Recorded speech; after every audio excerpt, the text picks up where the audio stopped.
ఇప్పుడు విజయ్ దేవరకొండ బిలో ఆయన టెక్స్ట్ లో ఒక మ్యాటర్ చదివాను, షాక్ అవుతున్నాను. అరే మన అన్న దేవరకొండ చెప్తే నేను ఇమీడియట్ గా ఈ యాప్ డౌన్లోడ్ చేసుకుంటాను. అలాగే బాలకృష్ణ అట, మంచు లక్ష్మి అట, ఇలాంటి వారు 25 మంది ఇప్పుడు అరెస్ట్ అవబోతున్నారు. ఒకవేళ పోలీసులు వాళ్ళ దగ్గర పొలిటీషియన్స్ డబ్బులు తీసుకొని అరెస్ట్ చేయకపోతే వారందరినీ సుప్రీంకోర్టుకి నేను నడిపిస్తా. ప్రకాష్ రాజు లాగా మీరు కూడా తప్పయింది అని ఓపెన్ అపాలజీ చెప్పినంత వరకు, 2 మీరు సంపాదించిన డబ్బు ₹1 అయితే 1 కోటి, 10 కోట్లు అయితే 10 కోట్లు, 980 మంది ఆత్మహత్యలు చేసుకున్నారు. అంటే వారిని మీరు నరహత్య చేశారు.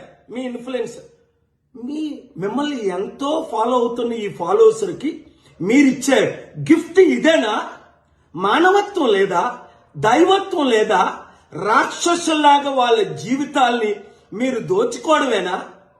ఎండ్ ఆఫ్ ద డే మీకు మిగిలింది ఏంటి? ఆత్మకు శాంతి కావాలా? మనసుకు రక్షణ కావాలా?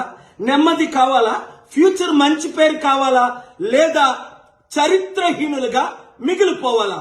ఆలోచించండి. 72 గంటల టైం మీకు ఇస్తున్నాను.